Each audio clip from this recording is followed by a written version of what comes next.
चलो सर चलो ये करिए तो शुरू करो एक मिनट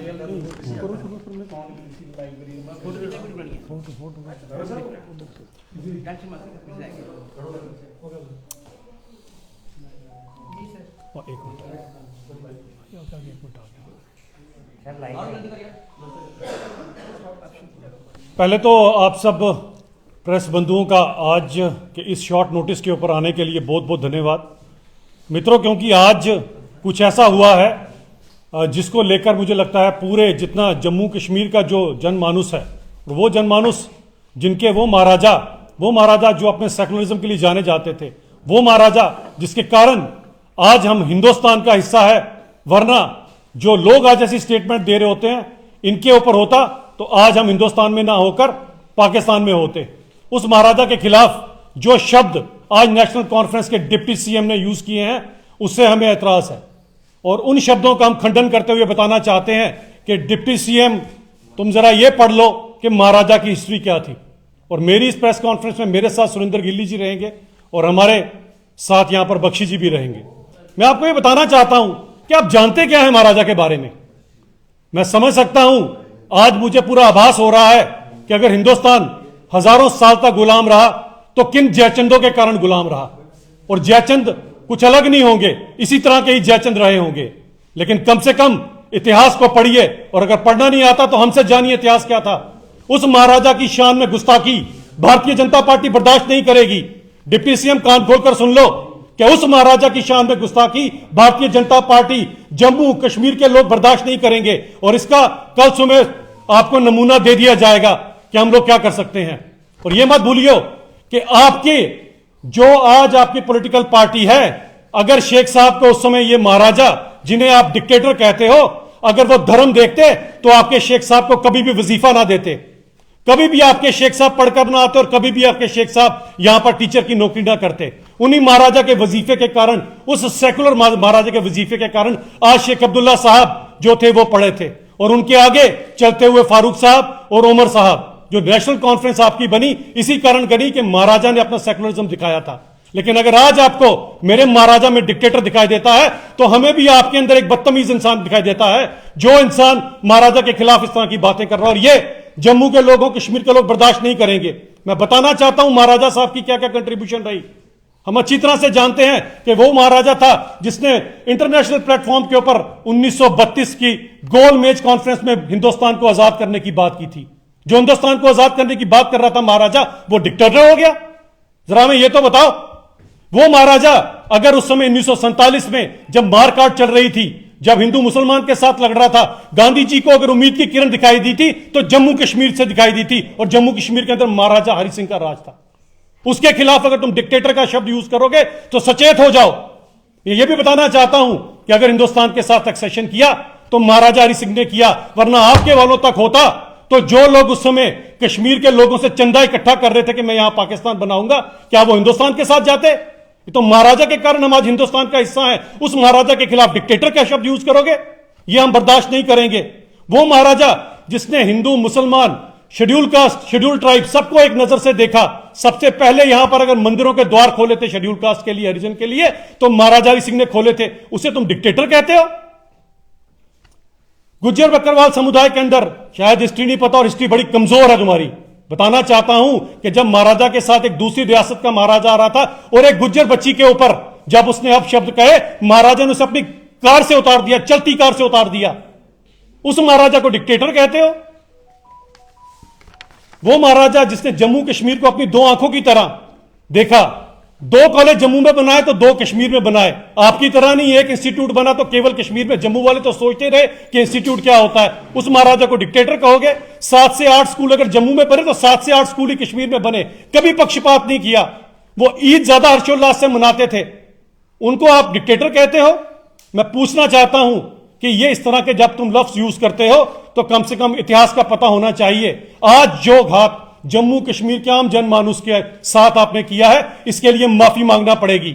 और मैं बताना चाहता हूं यह भी कि जम्मू कश्मीर के लोग अपने महाराजा के ऊपर किए हुए कटाक्ष को कतई बर्दाश्त नहीं करेंगे। इसका खमियाजा आपको भुगतना पड़ेगा। आपको क्या लगता है हमारी चुप्पी के अंदर हमारे उस महाराजा के ऊपर कोई भी आप शब्द आप यूज कर लोगे, हम लोग देखते रहेंगे? इसका परिणाम कल आपको दिख जाएगा।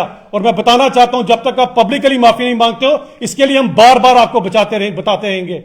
हमारे महाराजा के खिलाफ एक भी अपशब्द, उस महाराजा के खिलाफ जिसके कारण आज हम हिंदुस्तानी हैं, हम बर्दाश्त नहीं करेंगे। और मैं डिप्टी सीएम को कहता हूं, कान खोलकर सुन लो कि इस तरह की चीज हम बर्दाश्त नहीं करेंगे। आगे की बात आपके साथ सुरेंद्र गिल्ली जी करेंगे। बहुत बहुत शुक्रिया। आज डिप्टी सीएम ने एक बयान दिया कि जो हिंदुस्तान के महाराजा थे वो डिक्टेटर थे और जम्मू कश्मीर के महाराजा भी डिक्टेटर थे।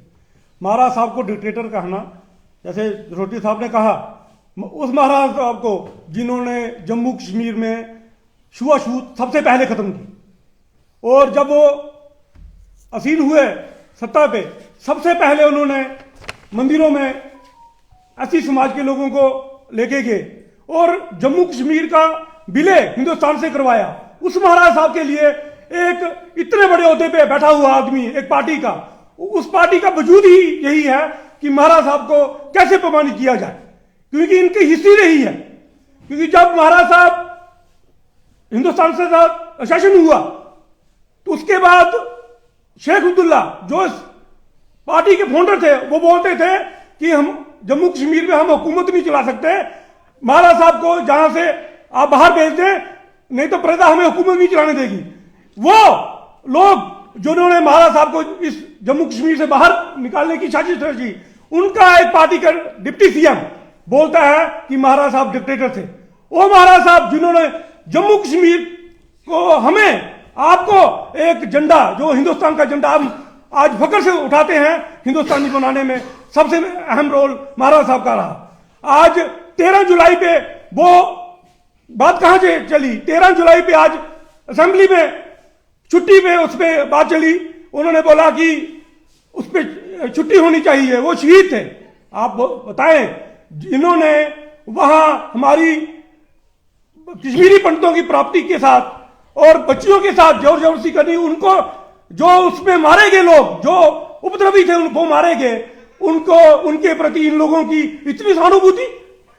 क्या बताना चाहते हैं? जम्मू के, आज जम्मू का एक चीफ मिनिस्टर, जम्मू से जीता हुआ एक आदमी, अब किसकी बोली बोल रहा है वो?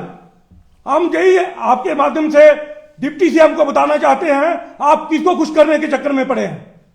13 जुलाई की जो लोग थे वो तो उग्रवादी थे, वो हमारे कश्मीरी पंडित भाइयों की जो प्राप्ति थी उसको लूटा, बच्चियों से जबरदस्ती की। आज उनके दिन पे आप छुट्टी मांग रहे हैं। बहुत अच्छा किया बीजेपी सरकार ने, जो उनकी जो 13 जुलाई को वो दिन मनाते उसको छुट्टी को कैंसिल किया।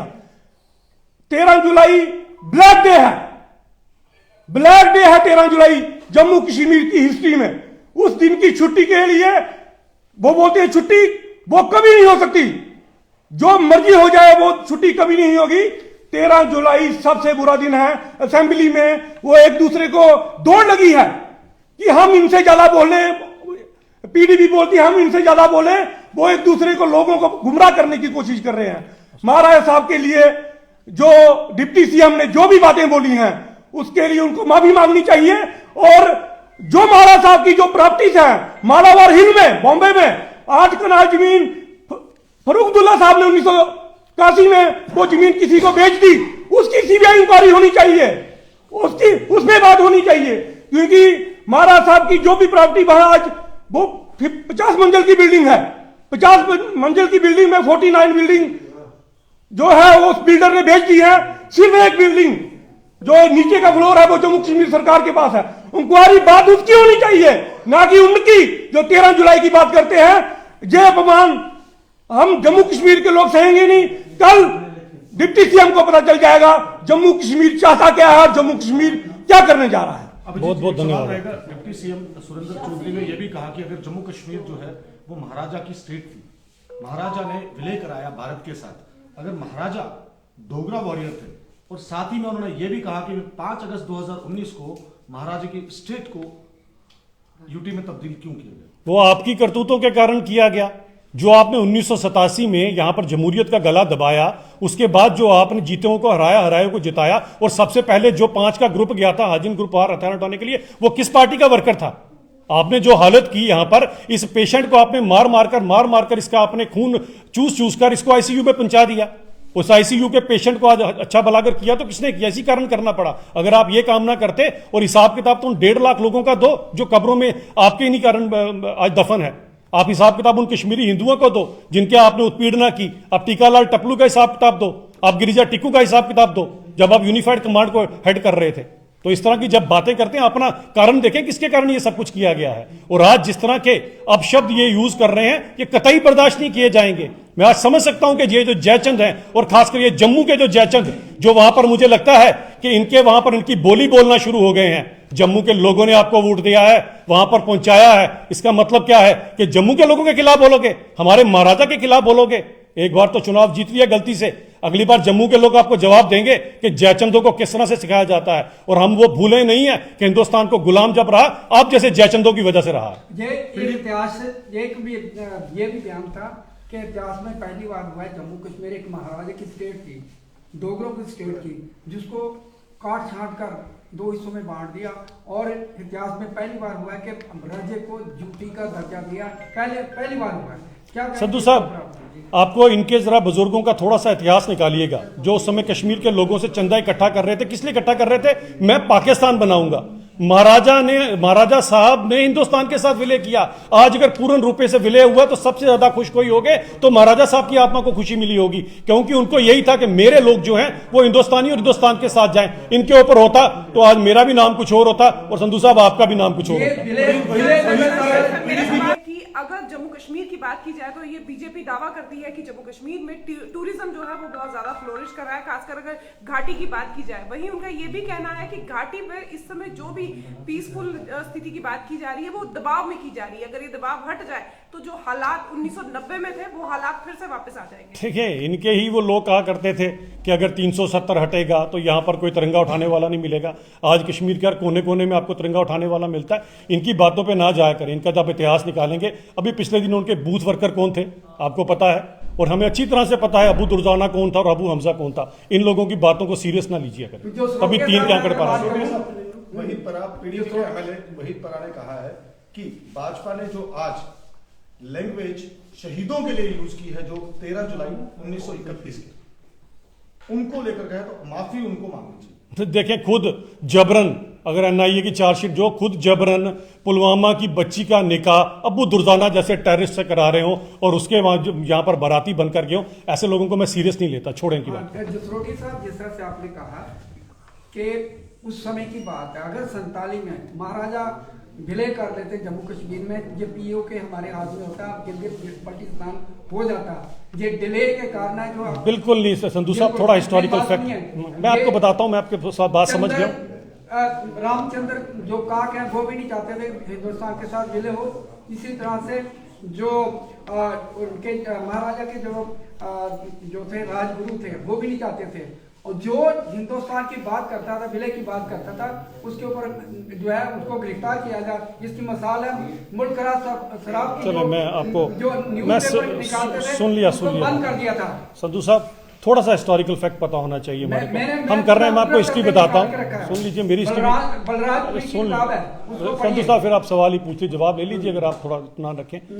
ये इनकी गलतियों के कारण पीओजे के पाकिस्तान में चला गया, वरना महाराजा साहब ने अपनी पूरी की पूरी रियासत का विलय किया था। अभी भी इंस्ट्रूमेंट ऑफ एक्सेशन और वो जो ट्रीटी है उसको उठा के पढ़िएगा। गिलगित बल्तिस्तान ये सारे के सारे इलाके हैं इनका हुआ। आज भी गिलगित बल्तिस्तान के अंदर उन्हीं महाराजा के नाम के नारे लगते हैं, जिंदाबाद कहा जाता है। बहुत